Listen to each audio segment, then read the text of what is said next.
네, 안녕하십니까. 장창훈입니다. 오늘은 8월 20일 마가복음 5장을 같이 상고하겠습니다. 마가복음 5장에는 세 가지 주요 등장인물이 나옵니다. 거라사인 공동묘지에 귀신 들린 자, 그 다음에 12년 동안이나 혈루증, 하혈이죠. 혈루증에 걸린 여인, 야이로 회당장 딸, 달리다쿰, 세 명의 주요 인물이 나오는데요. 여기는 천국, 하나님의 나라, 예수님께서 말씀하신 하나님의 나라가 어떻게 이루어지는지 자세히 나와 있습니다. 우리가 이것을 제대로 이해를 해야지, 이것을 정확히 이해를 못하면 우리 가운데 일어나는 하나님의 나라를 발견하지 못합니다. 그래서 막연히 하나님의 나라를 기다리면 안 됩니다. 주님의 나라를 막연히 기다리면 안 됩니다. 백마탄 왕자 기다리듯이 하나님의 나라가 이 정권 탈취 이렇게 생각하면 안 됩니다. 예수님은 어떻게 하나님의 나라를 이루셨는지 그걸 봐야 됩니다. 그래서 먼저는 마가복음 4장에 보시면 예수님께서 분명히 말씀을 하고 계십니다. 뭐라고 하셨냐면 예수께서 여러 가지 비유로 가르치시거늘 씨 뿌리는 비유를 말씀을 하십니다. 그래서 천국은 씨를 뿌리는 것과 같다. 그리고 그 다음은 하나님의 나라는 사람의 씨를 땅에 뿌림과 같다. 또 겨자씨 한 알과 같다. 그리고 그 모든 무리를 향해서 예수님께서 이루실 천국의 위대한 역사를 선포를 하신 겁니다. 이게 바로 마가복음 4장입니다. 이것은 마치 이 마태복음 5, 6, 7장에 하나님의 나라의 청사진을 이렇게 선포하신 것 같습니다. 취임 연설이죠. 이 마가복음에서는 그게 씨 뿌리는 비유로 나타난 겁니다. 제자들이 얼마나 긴장했겠습니까? 그리고 역시 이제서야 예수님께서 뭔가 하시겠구나. 그리고 그날 이걸 말씀하시고 그날 저물 때 제자들에게 이르시되 저편으로 가자. 이제 뭔가 본격적으로 이 역사를 시작하신 겁니다. 마치 이제 무장혁명 군단이 이제 저 고지를 점령하자면서 딱 계획을 세우고 오늘 밤 저쪽으로 가자 하는 것과 똑같은 일이 일어난 겁니다. 그래서 그날 밤에 베드로의 배를 타고 어디론가 이동을 했습니다. 그게 바로 하나님의 역사가 이루어지는 시작점인데 그때 무슨 일이 일어나냐면요. 어마어마한 광풍이 몰아칩니다. 이게 하나님의 역사입니다. 그때 예수님은요, 잠자고 있었어요. 이게 하나님의 역사라니까요. 그때 예수님께서 이제 제자들이 난리가 난 겁니다. 우리가 죽게 된 것을 돌보지도 않으십니까? 예수님께서 바람아 잔잔하라. 이제 그들이 심히 두려워 말하되 그가 누구이기에 바람과 바다도 순종하게 하는가. 그들의 인식간에 비로소 예수님이 누구이기에 이 작은 겨자씨 하나 떨어지는 것이 바로 천국의 시작입니다. 그리고 나서 건너편에 갔던 것이 어마어마한 이 대환영의 인파가 아니고요.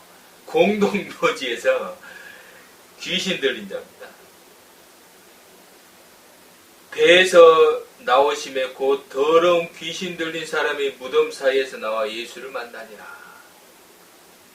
이 사람을 구출하러 가신 거예요. 예수님은요. 그래서 겨자씨라고 하신 겁니다. 이게 하나님의 역사입니다. 위대한 예수님의 역사입니다. 예수님이 혹시 믿어지십니까? 그게 바로 하나님의 역사입니다.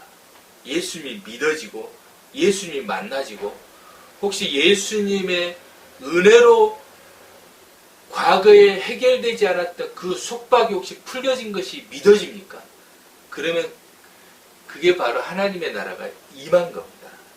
하나님의 나라는 이 세상 속에 어마어마한 인파, 그리고 이 세상에 로마 군대가 막 멸망당하고 이런 게 아니고요.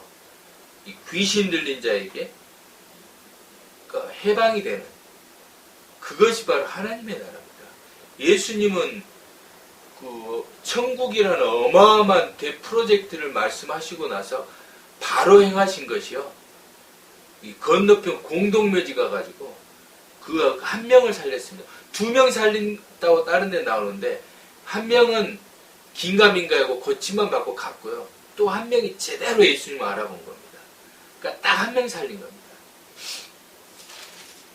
그때 희생당한 것이 돼지떼 2,000마리입니다.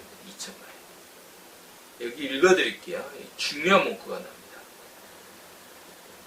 그래갖고 거라사인 그 도시에서 사람들이 우르르 몰려왔어요. 돼지떼 2,000마리면 엄청난 손실입니다. 이에 귀신 들린 자가 당한 것과 돼지의 일을 본 자들이 그들에게 알림해. 그래서 2가지 사건이 있었던 거예요. 귀신 들린 사람이 온전해진 것과 대신에 돼지떼 2,000마리가 몰살당한. 그러니까 한쪽은 망했고 한쪽은 고침을 받았단 말이에요.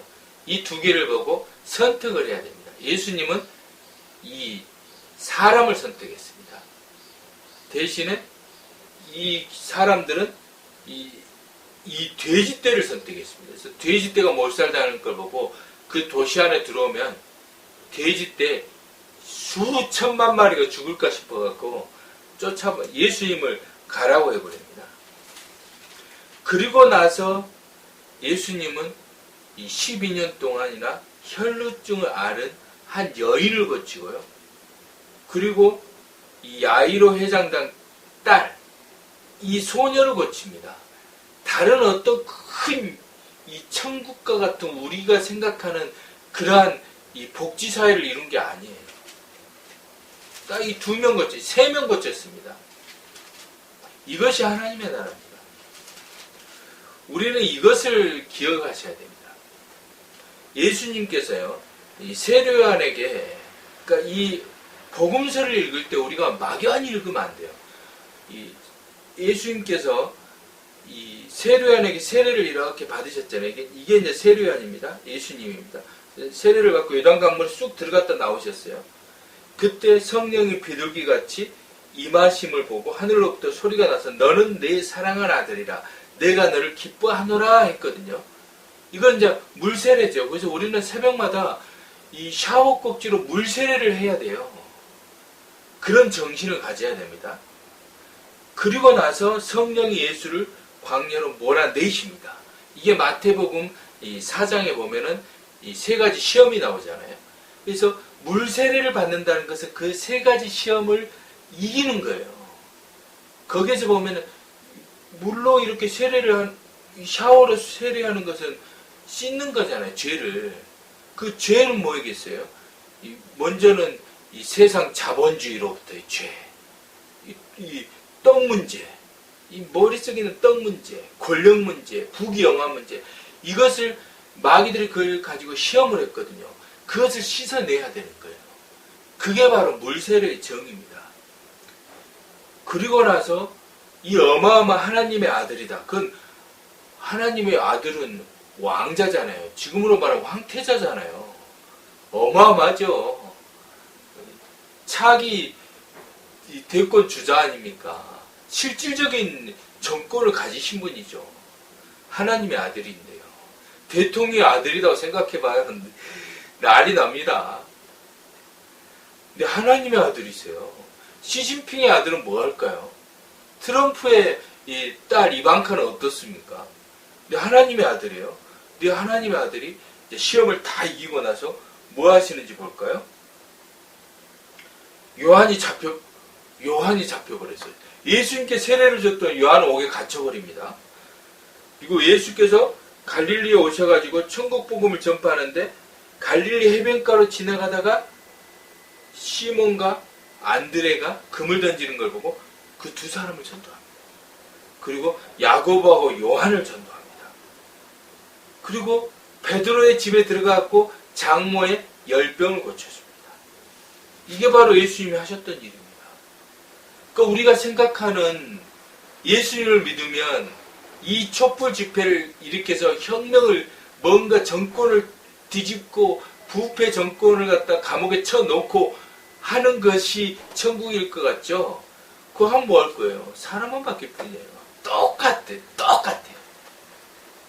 아무 쓸데기 없는 거예요. 차라리 공동묘지에 있는 귀신 들린 그 사람을 고쳐주는 게 훨씬 낫어요. 거기 보면 고랑을 차고 이 쇠사슬을 묶겠다는데 고랑은 쇠고랑은 수갑을 말해요. 수갑을 채우고 쇠사슬을 묶어버린 거예요. 결국에는 예수님이 묶이잖아요. 나중에는 유다가 이렇게 딱 가리키면서 수갑을 채우거든요. 이 겟세마네 동산에서 거기서 끌려가시잖아요.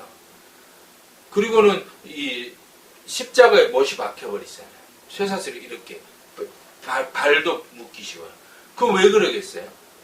그 하나의 상징적인 이 사건을 복선을 깔고서 십자가를 말씀하신 겁니다. 그래서 이 군대 귀신 들린 자의 어떤 사건, 그리고 혈루증의 사건, 그리고 이 달리다곰의 사건은 예수님의 십자가 사건을 정확하게 예언하고 있습니다. 정확하게요. 이 군대 귀신 들린 자는 옷을 정확히 입었거든요. 그러니까 예수님 옷이 벗겨지셨잖아요. 그리고 혈루증 환자는 피가 멈췄어요. 예수님 피를 다 흘려버리시잖아요. 그리고 이 소녀는 살아났어요. 예수님 죽어버리시잖아요. 이 세 가지는 이 십자가 사건을 정확하게 보여주기 위해서 마가가 그 사건을 드러낸 겁니다. 이걸 복선처럼. 그리고 그 시대를 위해서 그 유대교가 이 짐승의 피가 멈추지를 않잖아요. 피를 잡고 양을 잡고 잡아도 멈추지를 않아요. 근데 예수님께서 피를 흘리심으로 그 짐승의 피가 멈춰버린 거예요. 그래서 더 이상 우리는 짐승을 잡지 않아요. 그리고 이 소녀처럼 우리는 죽어버리잖아요. 죽어있는 이 심령, 젊은 청년들이, 소녀가 예수님께서 대신 죽으심으로 우리가 살아났습니다. 그리고 이 군대 귀신 들린 처럼 우리는 이 세상 속의 속박에 묶여버렸어요. 이 자본주의 문명의 공동묘지 속에 우리는 헤어날 수가 없어요. 갇혀버렸어요. 근데 예수님께서 대신 죽으심으로 우리는 이 세상 권력으로부터 또 세상 돈으로부터 속박으로부터 벗어나서 예수님을 찬양하고 하나님을 찬양하게 됐습니다. 이것이 바로 하나님의 위대한 천국복음의 역사입니다. 저라는 이 서울교육방송 보도국장이 이 복음을 외치는 이것이 기적 아닙니까? 언젠가 죽는다니까요. 우리 죽을 때 대비해야 돼요. 딱 제가 이제 저 죽을 거거든요. 내일 모레 죽어요. 내일 모레가 언제겠어요? 몇십 년이 내일 모레예요. 죽는 거 생각 안 하면 안 됩니다. 죽을 때 딱 죽으면 예수님이 물어볼 거 아니야. 니 뭐 했냐? 저는요, 이 복음 외쳤습니다.